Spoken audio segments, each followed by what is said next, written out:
lounging, son. Welcome back to the Comic Lounge, and back again from his long hiatus. Well, it's just is tag Mario. teaming. Me and Dylan are like, Dylan's like, all right, I got to tag out. I'm like, all right, I got to tag back in. Dylan had the kid. I already mentioned that in the weekly reads episodes, and Mario works like a goddamn animal, just like I do. So, and we have different schedules. So, finally, he's back, and he's gonna be coming back more frequently, doing some videos with me. He's been missed on the channel, and we're gonna talk about one of our favorite writers, Jason Aaron. Yeah, it's a little indie guy, you know. He hasn't really done anything. Don't know if you guys are familiar with his work. He's only written a few things. He wrote a book called Scalped. Probably haven't heard of that. He wrote a little book called Thor. Yeah. You know, Wolverine. You know, just a couple book. Punisher, Ghost Rider. Nothing special. He's writing Avengers. Not really big books, but a big book that he wrote is Conan the Barbarian. I read the first 4 issues, like I was telling Mario earlier. I read the first 4, and for whatever reason, I'm like, you know what, I'll just wait till it's collected, and I'll get it when it's done. And it took me forever to do it. Picked it up, hit up Mario, and I was like, dude, I gave him a few books to choose from. He chose this, and I'm very stoked that he chose this because it was phenomenal. You know, all joking aside, Jason Aaron has been one of my favorites. He is one of the biggest names in comic books, and he has been consistently writing amazing fucking stories. Mario and I we did that Thor episode, right? Where we talked about his overall Thor run. Scalped is a book that, you know, I've been trying to figure out who's going to do it with me. Fuck it. You and I are going to do Scalped. We'll go through the whole series if you're up for it, because I've been wanting to reread it for such a long time, and I'm tired of waiting for somebody else to pick up the baton and want to read it with me. So, anyways, let me read the credits, and then we'll get into it. So obviously, like I said, Jason Aaron is the writer. Mahmoud Asrar and Gerardo's. So he did issues 1 through 3, 5, 6, 9 through 12. Gerardo Zaffino did 4 and 8, and then Gary Brown also assisted on issue 8.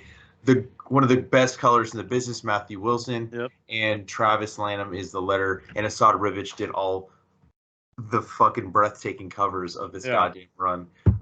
He is just, there is nothing he could draw that is not going to look appealing to me. It just looks epic. He's really good. I mean, he's a perfect fit for this, because it is like this epic, crazy ass old stories. Yeah. And so he definitely fits the tone perfectly. It is also funny that this is kind of like if you mixed Northlanders and Aaron's Store, you'd kind of get this. That's what it reminds you of. Northlanders is so good. I really like that book. Such an underrated and a book that nobody talks about anymore because, you know. Well, even before that, nobody really. But even before that, I read that because I'm like, dude, DMZ is so dope. Yeah. I need to read more by this dude, and Northlanders is phenomenal. That's a book I need to find. I want to go back and read again too. They did those like bigger collections of trades, big fat ones. Because those are back in the day when we had the 50, 60 issue runs. I believe Northlanders was 50 issues. Yeah.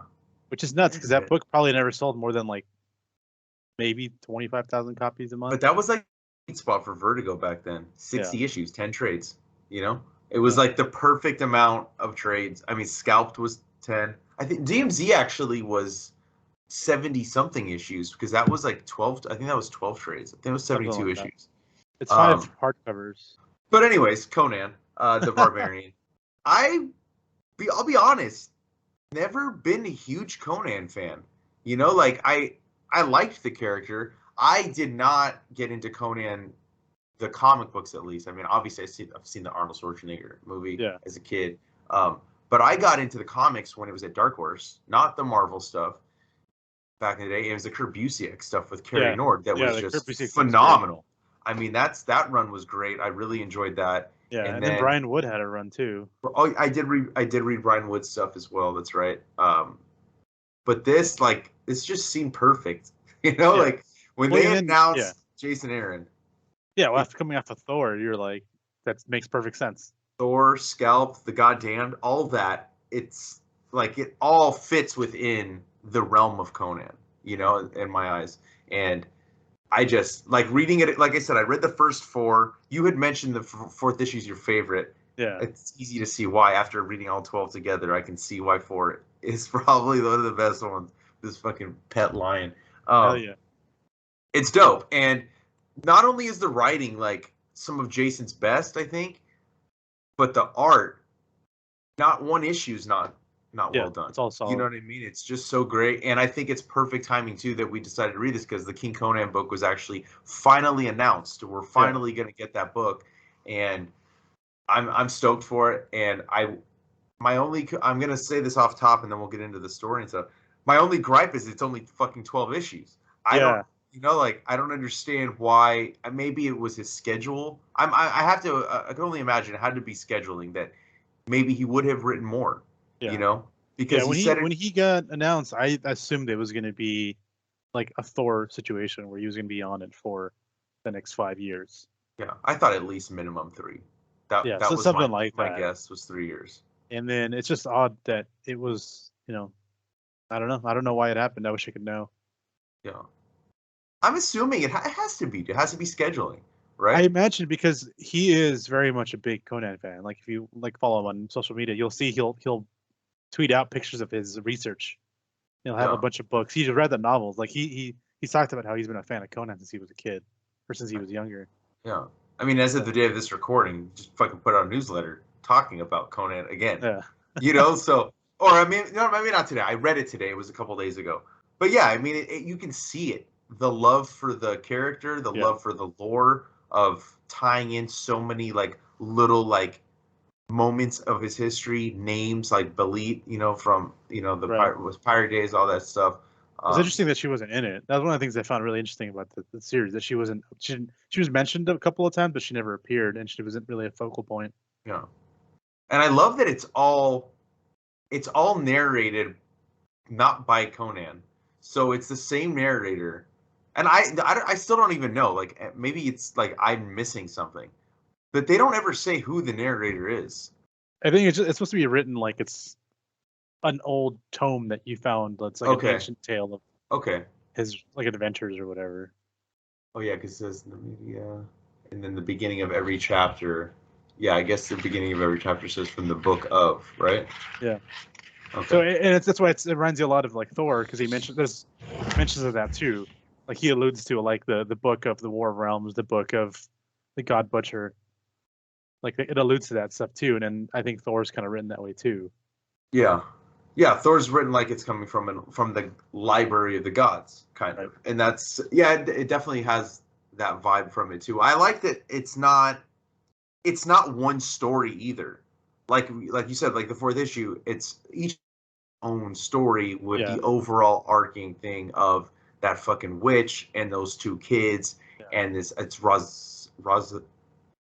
Razazel, I think, right? I think is the name. That's true. Yeah, Razazel. Like, something like that. Some demon that wants his blood, and it talks about like his how valuable his blood is because of his constant brush with death, but always surviving. That's fucking dope.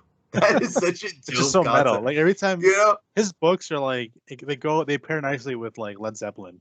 Yeah, dude. Even Metallica, I would say like the Black Album would be good for this. Yeah, I mean it's like I you know what, I want a fucking soundtrack, dude. Like J.H. Williams just did it for Echolands. Yeah. 4 pages of fucking albums. His was the longest one I've ever seen, because Fraction used to do that with Hawkeye. Yeah. But it was usually only like a handful of songs. This was like, holy shit, this is a lot. Yeah, and Remender did too, but they did tracks. Yeah. This dude did albums. Yeah.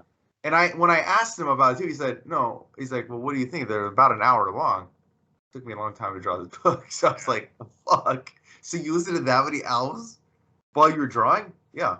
And then the second issue also had it's really good. Like I like placing the music with stuff, and I think that's you saying Led Zeppelin. I'm like picturing certain images of the book, and I'm like, yeah, okay, I could definitely see that. Yeah, well, you just imagine like in the '80s, this would have been spray painted on like a side of a van.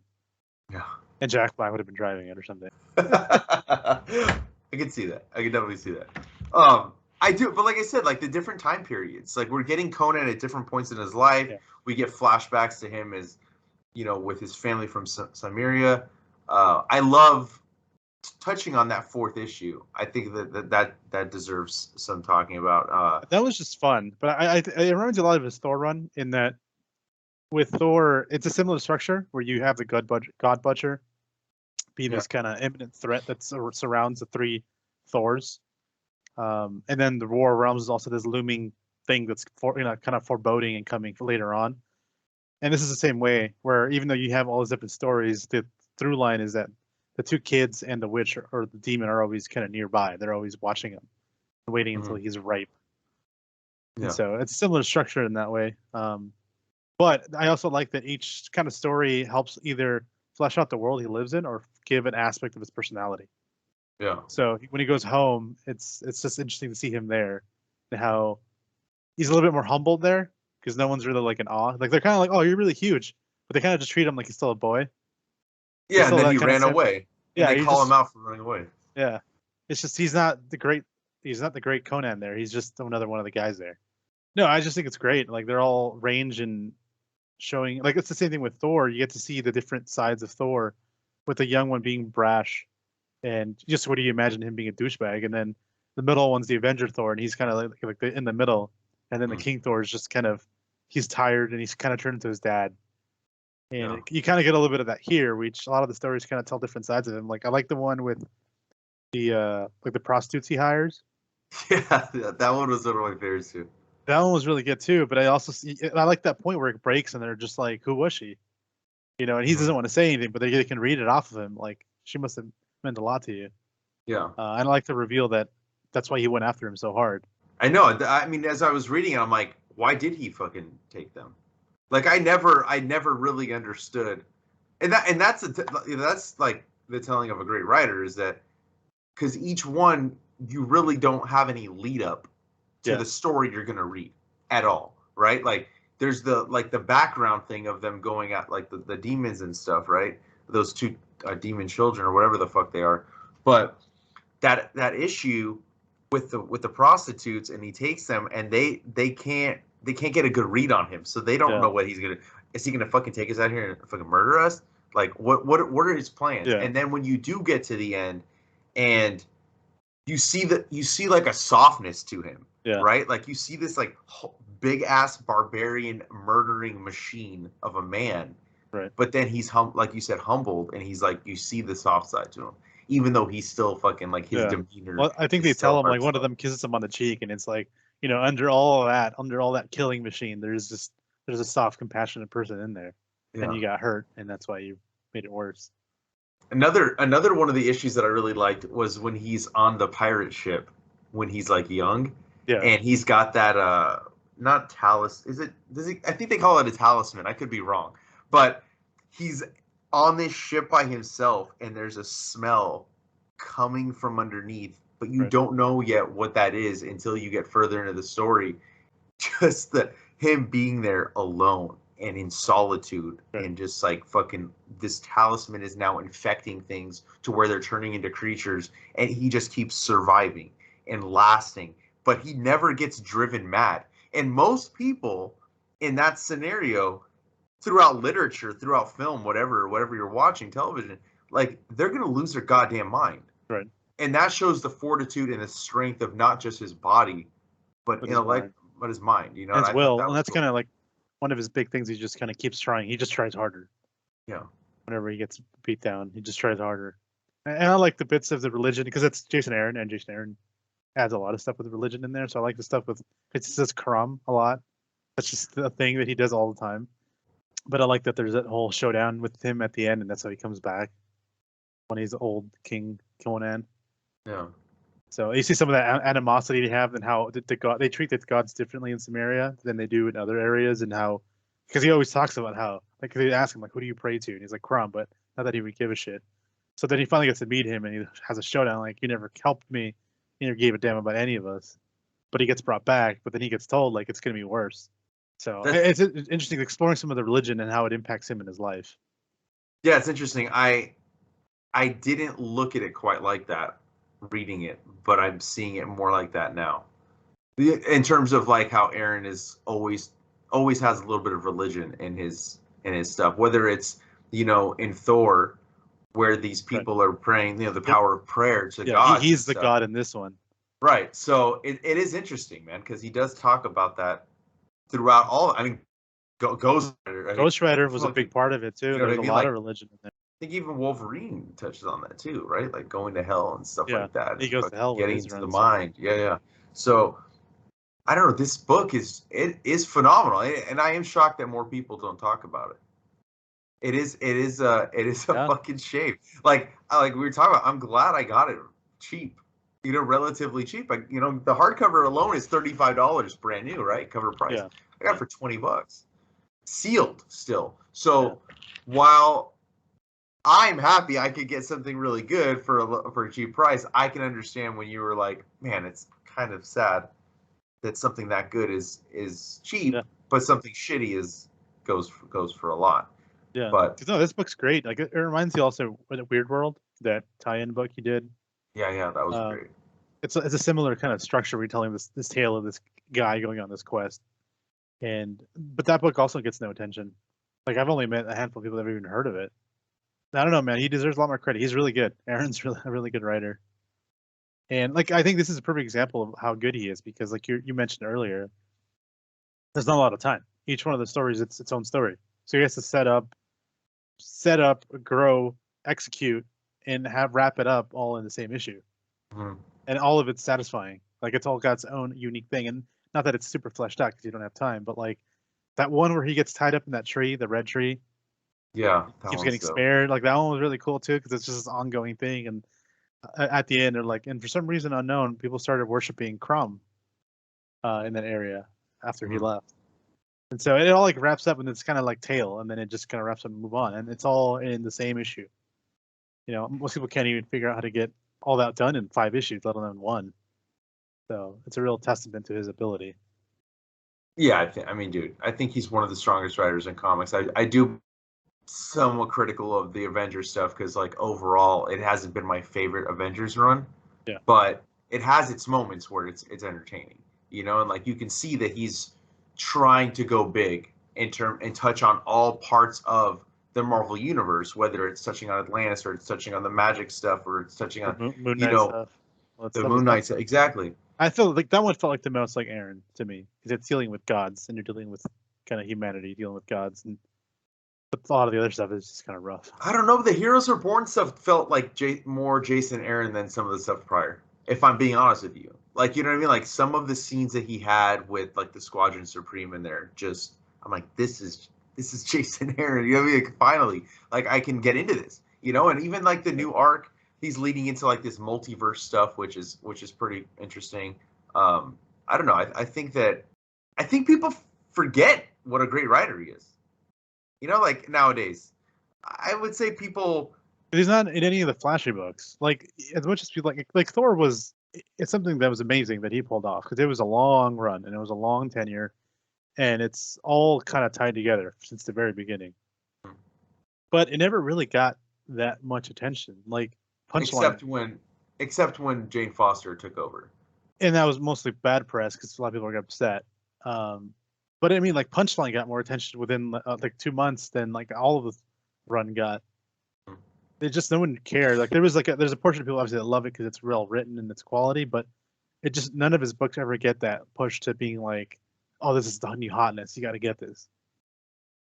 So it's kind of like Daredevil. We talked about that before, how that always goes under the radar, where it's, people know it's good, it's always got respect, but it just never breaks into that like mainstream. That same way that you talk about like Donny Cates stuff or Tinian stuff that becomes really hot. Even though I'm always looking at how is this not like the new hottest thing? It's so hard to gauge, dude. It's so hard to gauge what, like, quality usually is not the new, as you said, the new hotness. For the most part, right? Like people, whatever's gonna make somebody money, at least at this moment in time in the industry, whatever's gonna make me money in the long run, or what I think will make me money in the long run, is gonna be what people go after. Yeah. Like I don't think. While Aaron has said that he likes what Donnie's doing with his Thor, it's not for me, dude. Like I've tried and I keep trying to like it, but it's just not, it doesn't hit the mark for me. Not after, and it's not just because Jason Aaron's Thor is held in such high regard in my eyes. It's like, no, I'm not digging it.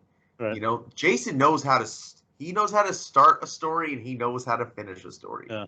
And I don't think all writers know how to do into a satisfying way. Like this Conan book is so well. You can read this on its own, each issue on its own, and it's like it's got a beginning, middle, and end, and it's very satisfying. But then when you read all 12 together, it's even more satisfying. Yeah. And that's why I said, like, I wish it lasted longer. This is like a perfect entry point for anybody that has never read Conan. Yep, 100%. To become a Conan fan. And like this, I want to read more Conan now. Like I was already thinking, like maybe I should check out the stuff that happened after. Yeah, well, there was also this one, and there was that other one. What was it called? There was 2 concurrent Conan books. Savage Sword of Conan. Yep, there it is. Savage Sword of Conan. That was the Jerry Duggan stuff, right? I believe. Yeah, that stuff is worth checking out too. I don't know if you read any of it. I haven't read any of it. I read some of Savage Avengers, and I'll be honest with you, I kind of want to read that because they even have the Thoth Amon, I think, is the whatever dark wizard you want to call him. What I don't know, whatever he is. He's in Savage Avengers. I believe that he's the reason Conan gets brought in to the Marvel Universe or whatever. But yeah, I think that I mean, look, dude, they came out swinging with Star Wars when they got that fucking property back at Marvel with Jason Aaron. Yeah. Right? And they came out strong with Conan, too, with him. And that's why I thought it was going to go longer, because he was on Star Wars for like 3 years. Yeah. Yeah, he's been on most things. I mean, a lot of his stuff has been long. Ghost Rider was not super long, but it was longer. I think Hulk was his shortest. Hulk was short. That was Mark Silvestri, right? It started off with Mark Silvestri in art. Yeah, that was probably one of his shortest things. But Wolverine, the X-Men was longer. Thor was obviously really long. So the stuff is usually long. So yeah, when it's got I assumed it would be at least 30 issues, if not more, like 50. Yeah. And then it just didn't go. And it must have been Avengers that he got tied into, and all the events around it. Well, I think when he was writing Conan, he was wrapping up, like, he wasn't wrapping up Thor, but Thor was nearing the end. Right. So he was like, had the War of the Realms stuff and tying that up, and I think he had just taken over. I mean, he was writing Avengers and Thor concurrently, which is a lot. You know what I mean? Like, you're writing 2 flagship Marvel books. Yeah. At the time. But. And still probably working on stuff on the side. His creator-owned stuff took a backseat, which I was like super upset about. I'm like, where the fuck is the goddamn? God damn it! Where is the goddamn? You know, like, that's what I was thinking. That finally came back. Yeah, and you know, I hope that anybody that's listening and watching right now, I hope you guys check this book out, because if you're not a fan of Conan, this will make you a fan. If you're a fan of Jason Aaron's other work, but you never check this out, like, this is the epitome of Jason Aaron's writing. Like, this is some of the strongest stuff. It's already I would say maybe in my top 3 of like the favorite titles that he's written. I like it better than his Avengers. Scalped is still, it's hard for anything to top Scalped in my eyes, because that was my entry point to Jason Aaron. But Scalped, Thor, and Conan. Like, I like his Wolverine a lot, but I kind of even would say I like this better than. I think his Wolverine wasn't as consistent. It had really good highs, but there was some stuff in there that I was like, I don't even remember that part anymore. No. But yeah, man. Ghost Rider, that one's a little bit rougher. It's also older. Scalped was his fucking first series, dude. Yeah. You know? Like, I think he wrote a backup story in a comic. Yeah, that was the Wolverine thing, right? Yeah, and then he fucking wrote Scalped. And then DC was stupid and let him go. You didn't want to match what Marvel was giving him? Look what you missed out on. Think of what he could have done. I don't want to say never, but I really don't I don't foresee him writing for DC. I think he's been asked in interviews, and he doesn't seem like he's interested. I think he likes where he's at.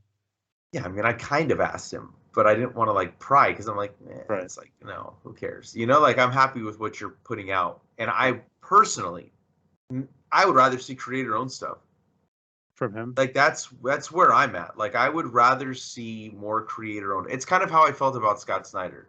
Like, when he said he was leaving DC and he was going to just pump out a bunch of creator-owned stuff, I was like, oh, dude, I'd much rather see that. Right, because, like Noctera. Well, yeah, not just Noctera, but he's doing the book with Francesco Francavilla. He's doing that book with him. He's doing stuff with Jock. He's doing stuff with Tulu Ote. Like, dude, just yeah, I remember that announcement. Yeah, like just all this cool shit, and like, and then, but now, like even in that newsletter I said with Jason Aaron, like he said, so he's got Avengers right now, right? And then he's doing Avengers Forever, I believe. Yeah, he's doing that event thing that Marvel announced.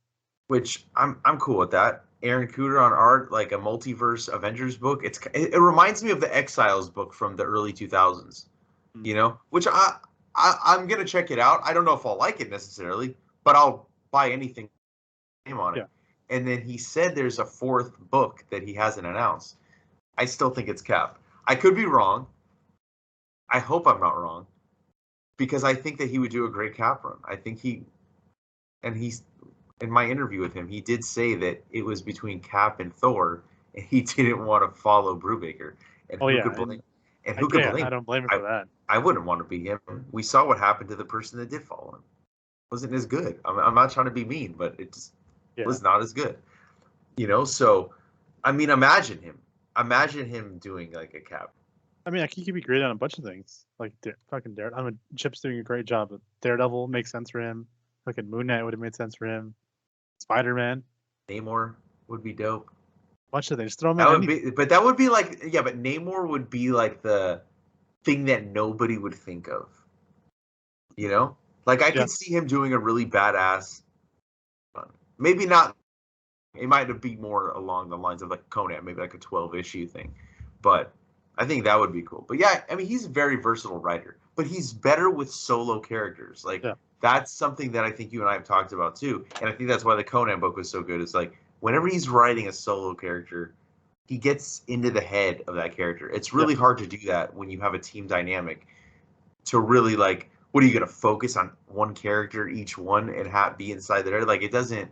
Yeah, I don't think it works. It's kind of hard to do that. Because even Wolverine and the X-Men, I thought that was his weakest book before Avengers. Not that it's bad, but I felt some of the issues I've had with Avengers were present with Wolverine and the X-Men. Mm-hmm. And I think it's because he's just better. He's better at darker characters with a bunch of flaws, and when it's kind of focused on them. It's like Wolverine had a rotating cast of people around him, but it was still a focal point where he was the guy you're exploring, and that's what he needs to do. But I mean, ideally he'd do both. I want to see his create our own stuff, and I want to see him tackle. Oh yeah, no, I want to see both, but I don't want to see no create our own stuff. Yeah, which is kind of what we've had for a while. You know, I mean, he said he has 4 different ideas that are at different stages of production, creator owned wise. So I can only imagine, goddamn, book 3, right? Like that's got to be one of them, because I think R.M. Guerra said that there's 4 that they're going to do, and then who knows what else. But I didn't mention the art too. What I really thought was amazing about this is that they captured a little bit of the Frank Frazetta energy and version of Conan that I really like. Like Asrar he blew me away from the first fucking issue with Conan's fucking lopping people's fucking heads off. I was like, dude, I'm in for this shit. I want to see more blood and I want to see more violence. Like that's something that Aaron writes really well too. I mean, he's so soft spoken, but he writes some of the fucking most violent comic books. But Brubaker's the same way too. Yeah. When he talked, his voice is very soft spoken too. Yeah. But Aaron looks like he beat the crap out of you. But yeah, like again, the art. I didn't want to like not talk about the art, but Zafino did an amazing job on that issue with the lion, his pet lion. Yeah. I think the art. Aaron just gets teamed up with really good artists. Like this, to me, was the perfect blend of writer and artist for this particular run. Like the event, I think that's what the Avengers is. Why I have a little bit of a hard time with it, because Ed McGuinness's art just seems bright for Jason Aaron. Yeah. Like it's not that it's bad, it's just that doesn't fit. That pairing just doesn't seem like it meshes well to me. I don't know. I mean, maybe that's mean. I don't know. Maybe I'm the only one that feels that way. But I just feel like the artist in Conan, Zafino, like especially, like I would have read this book all Zafino. And that's not to say anything like Asrar's art, but Zafino just like it was just darker. At first I thought it was Ron Garney, because it reminds you of that type of style. It does have Ron Garney vibes, yeah. But yeah, like that stuff also really fits. It's a lot darker and a little bit scratchier, but it works really well for that kind of tone. It was a nice like break in between the Astra issues. You know, it's like it was a nice little refresher. And then you get back into Astra as he comes back in with the young Conan. I mean, is it Zafino only that does the older Conan? Is that what it was? Maybe I'm wrong. I don't know. It doesn't. No, he only does issue 4 and 8. Yeah, but 8 is when he goes back to Cimmeria. But they sprinkle a bunch. I don't know. I mean, it jumps. I mean, it jumps around. I don't know that it's supposed to be a specific timeline. Yeah. Like half the time, I don't even know which. How old is he in this one? I don't know. The only way I could tell is if he had the beard, or in issue 4, he actually had the fucking crown on his head. Right. Yeah, I think that this is just, it's a great book. I think the art is a 10. The writing is a 10. Yeah. There is absolutely no issues with the actual book. Like I said, I only wish it was longer. But other than that, I think it's flawless. Yeah, I can't think of any. None of the stories really. There's, most of the time when this isn't an anthology, but it's kind of like an anthology where it's just a bunch of stories. But there's always like a weaker one at least. There's always at least one strong one and one weak one. But there's not a single one that I was like, that issue kind of sucked. Yeah. Like they're all great. Like some of them stood out a little bit more, but I think they were all at least very good. Mm-hmm. And some were really excellent, and that's really rare. Very rare. It is very rare to find a fucking comic where, especially like any 12-issue series, any series with a creative team, usually you could, like, you even said it with Wolverine, right? Like where it fell off at certain points. You're like, it's not that great. But this one, it's just like that's another thing. Like, were the sales just not there? Like, I just don't understand. I just can't put my finger on it because the editors had to have been like, man, this is special. Amazing. We need to fucking keep this shit going, right? Or maybe Aaron just really, because that's another thing. He said he already had the story for King Conan done when he finished writing issue 12. Right. So like, what the fuck took so goddamn long? I don't know, but I don't think the sales were very strong. I mean, they still making a Conan comic though. But I don't think it sold very well for very long, because I don't even know anybody that's read it other than like you guys. But you know what I mean. Like I don't really run into people that ever bring this up. Tell everybody listening and watching to go pick up the fucking book. Well, definitely support the next one. I mean, that's really the way you really help them out. Yeah. I mean, and I don't even know if they're in print or not. I know I couldn't get this from the shop. I couldn't order it directly. I had to go through eBay to get the hardcover. I think the trades are still in print. Because I think the volume 2 of it too, it's not that old. Maybe a year and a half ago is when volume 2 came out in trade paperback. So it's not like it's that old. It's just, Marvel, and then they're switching to PRH. So the whole this whole distributor thing kind of like messed that up. But I mean, I don't really have anything else to say other than this is one of the best Jason Aaron comic books I've ever read. It's by far one of the best books Marvel's put out in the past 10 years, I would say.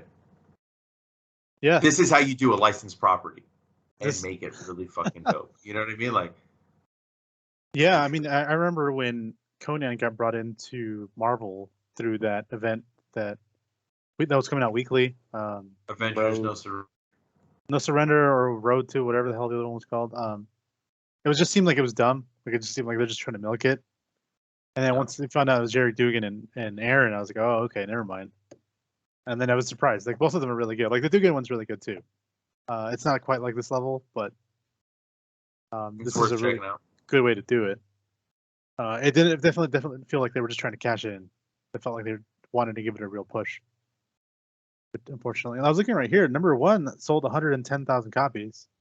That's a lot. I mean, for today's market, yeah. Yeah, I just don't know how much the other issues sold. Yeah, like Savage Sword of Conan only sold 50,000 on the first issue. It's not Jason Aaron. Jason Aaron still sells. Yeah. So the second issue dropped down to 44,000. Oh fuck, that's a significant drop off. It went from 110 to 44. Yeah. There's probably a lot of variant covers probably for number 1. That's why it's there were a lot of the store exclusives too. By the time you get to issue 4, it's 42,000. It seems like it just started going slower, lower, closer to like 30,000 by the time you get to like issue 8. So I think that probably had part of to do with it. Well, I definitely, like you said, I definitely agree. Like, support the next one and definitely go pick up these. I mean, I think it's only a 6-issue series, King Conan, when it's coming out. So I believe it's the same creative team. It is the same creative team, yeah. I think Matt Wilson, SR, and Aaron. I Yeah. think Ribic might still be doing covers.